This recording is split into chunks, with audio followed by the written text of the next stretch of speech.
The Clone Wars ended with the Outer Rim sieges, a grueling 6-month assault on the last strongholds of the CIS. It was at this stage of the war that the Republic finally stopped playing catch-up and began to push hard into the core territories of the Confederacy, playing for keeps this time round.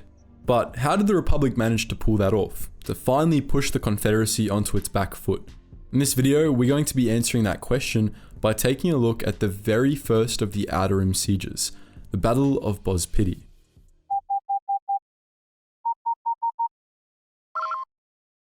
Attention, Sergeant on deck! Before we begin, a quick disclaimer. Parts of this story come into conflict with Star Wars: The Clone Wars, which means that a few things we're about to mention aren't canon anymore. This story was released in 2005, and at the time, Asajj Ventress was considered dead after a battle with Anakin Skywalker on Coruscant, while Adi Gallia was still alive. Ventress's situation is still possible in light of the Clone Wars, but Gallia's role in the battle is decisively non-canon, as she would have been killed by Savage Opress before this. We've decided to include Gallia anyway to be faithful to the original story, but bear in mind that technically she should be dead. But let's get into the battle. Boz Pity wasn't all that remarkable of a planet. It was a grassy world covered by huge mass graves, grisly reminders of an ancient war between the giant native Gargantels and the electric caliphs of Morn, Boz Pity's neighboring planet. The caliphs won that war, successfully driving the Gargantels to extinction, and so all that remained on Boz Pity were bones, dust, and echoes. It was a graveyard world on the borders of Hutt space, and of no real importance to anyone. Of course, this made it the perfect location for the Confederacy's secret fallback stronghold. During the Clone Wars, Boz Pity became a reserve position for Separatist forces in the Felucia Theater, much like Iago was supposed to be. It was located far from the front lines, and so, at some point during the war, Count Dooku built a fortress there, featuring a state-of-the-art medical center. This med center was where he chose to cybernetically rebuild Asajj Ventress after her supposed death in early 20 BBY, unbeknownst to all but a few. In the Republic, everyone believed Asajj Ventress was dead. Almost everyone, that is. Obi-Wan Kenobi was insistent that the Republic hadn't seen the last of Ratatak's warrior queen, and in the last weeks of 20 BBY, he managed to talk the Jedi Council into letting him track Ventress down. He took Anakin with him, despite Skywalker's conviction that Ventress was dead, and after a battle with Dirge over Maramir, they finally got a lead which suggested that Ventress was on Boz Pity. Kenobi broadcast this information back to the Jedi Council, and to his surprise, the Council responded by sending its finest to accompany him and Skywalker to Boz Pity. Accompanied by Senator Bail Organa and ARC Trooper Alpha 17, Mace Windu, Saesee Tiin, Adi Gallia, Plo Koon, Ki-Adi-Mundi, Soon Bates, Kit Fisto, Asherad Het, and Agent Kola met with Kenobi and Skywalker aboard the Republic Star Destroyer Intervention.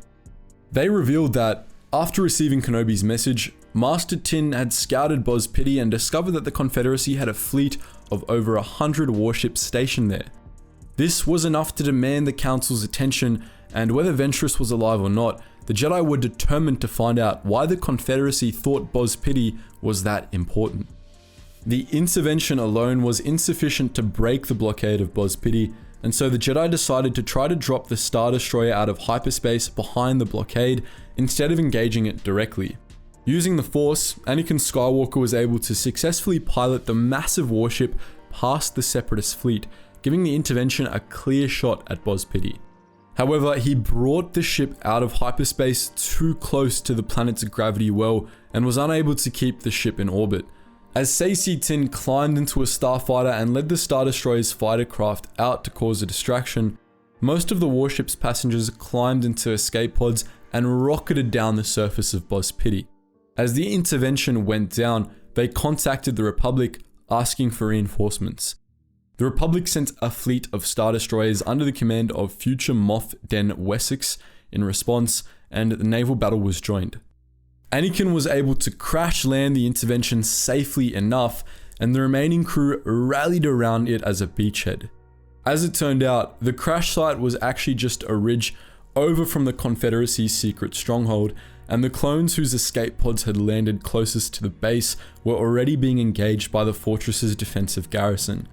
Since they had over a dozen Jedi on the ground, Republic forces decided to launch a counterattack and push right for the stronghold, lightsabers blazing and blasters firing. Scattered groups of clones joined up under individual Jedi generals who led a rather disorganized charge over the ridge.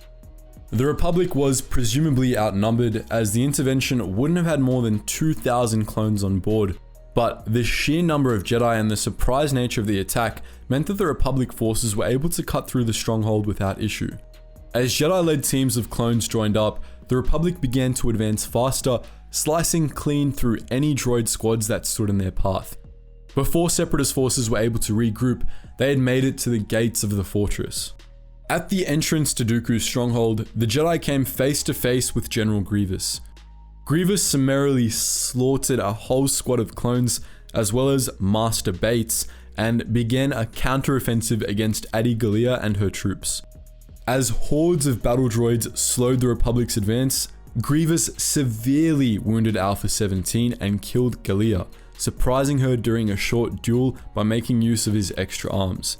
But even as Grievous's reinforcements pushed the Republic forces back from the entrance to the fortress, General Kenobi managed to slip past the droids and make it inside. As the battle was joined outside, Kenobi worked his way through the fortress, eventually discovering Dooku's secret med center and Asajj Ventress. Ventress wasn't in the best state. She was in a back-to-tank wired up to about a dozen monitoring systems. Dooku had given her cybernetic enhancements, including a cyborg eye and brain implants that increased her rage and presumably suppressed all memory of how Dooku had betrayed her over Selast. As Obi-Wan mourned what had become of Ventress, Dooku himself appeared, mocking Kenobi's pity. Obi-Wan responded by doubling down, something that Ventress took issue with. She awoke from her coma in a rage, smashing through the back-to-tank and lunging at Kenobi, lightsabers blazing. Back outside, Mace Windu put a stop to Grievous's rampage by telekinetically slamming an STAP down on his head, while Anakin and Kit Fisto tended to Alpha 17. The wounded ARC trooper remarked that Grievous's blade had cut deep and that he might never be able to walk again, but his hands were fine and he insisted on being allowed to keep fighting anyway. The Jedi naturally sent him off to the medics and resumed the assault on Dooku's fortress. As Republic forces pressed forward once more, Kenobi returned to the battlefield in dramatic fashion as Ventress telekinetically hurled him out of a window. Skywalker ran to his former master's aid as Ventress leapt after her longtime rival, intending to finally kill him. As Kenobi, Skywalker, and Ventress began one final lightsaber duel, Republic forces gained the upper hand over the droids, and Count Dooku ordered a retreat. As Grievous's Magna Guards hauled the badly damaged general to an escape shuttle, Dooku's Magna Guards kept the Jedi occupied. As Mace Windu charged ahead, intent on capturing Dooku before he could escape, the Jedi-killing droids grabbed onto him and pulled him down into one of Boz Pitty's mass graves, giving the retreating Separatists the time they needed. Meanwhile, the battle with Ventress continued. The once mighty assassin was a shadow of her former self, and she left the Jedi multiple openings over the course of their duel. Anakin repeatedly tried to break through her guard and finish her off, only for Obi-Wan to stop him every time. Even after everything Ventress had done, Kenobi remained convinced she could be redeemed. As the three of them sparred with lightsabers, Kenobi and Ventress sparred with words as well, with Kenobi trying to convince her she was serving the wrong master, and Ventress telling him to F himself in varyingly creative ways. It was only when Kenobi pointed out that Dooku was retreating that Ventress's concentration on killing him broke. Abandoning the duel, Ventress fled for the shuttles, hoping to escape with Dooku and Grievous. But Dooku determined that she was too far away and wouldn't make it in time. Rather than allow the Republic to capture her, he ordered his Magna Guards to shoot her. The Separatists left Ventress to die as they abandoned Boz Pitty to the Republic. Kenobi and Skywalker rushed over to Ventress, with Kenobi hoping this would finally lead her to reject Dooku. Instead, Ventress made one last-ditch attempt to kill him, only for Skywalker to cut her down before her stroke fell. The Republic emerged victorious from the Battle of Boz Pitty. For the first time since the Battle of Munalinst, they had captured and held a major Separatist stronghold, changing the tides of the war. In the weeks that followed, Republic forces flocked to Boz Pity, using it as a rally point in what became the Felucia Theatre of the Outer Rim sieges. Boz Pity was the launch point the Republic had been looking for, and its force spelled doom for the entire Confederacy. As Ventress lay dying in Kenobi's arms, she mused that he may well have been right about her. Before she died, she gave him and Skywalker one last warning. They needed to look forward and protect Coruscant from Dooku. Kenobi ordered Ventress's corpse loaded onto a transport full of wounded clones, including Alpha 17. Her whole life had been spent on a battlefield, he reasoned, and so he didn't want her to be buried on one as well. But as the medical transport returned to Coruscant, Ventress emerged from the rear hold, revealing she had put herself in a Sith healing trance, which made her seem dead to all scanners. Using a mind trick, she gave the pilots new orders. Just fly far away, far from the Jedi, from this war, from Count Dooku. Just fly as far away as you can. So that was the untold story of the Battle of Boz Pity. But what do you think? Are there any other battles you'd like to hear the story of?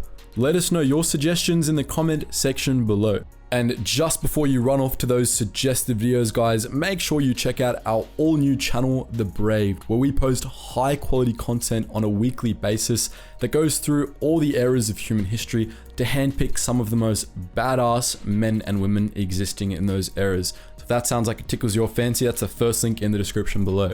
And if you just want to listen to some music, check out our Relax Jack channel, where we use a lot of the music posted there on the videos on this channel. And if you want access to exclusive content and a behind the scenes Discord where you can chat to myself and the team who make these videos, consider donating to the Patreon. And lastly, if you want to join our wider community, check us out on our Geetsly's Discord and our up and coming Geetsly's gaming network with our new Clone Wars roleplay server opening near the end of March. Anyways guys, as always, thank you so much for watching and I hope to see you in the next video.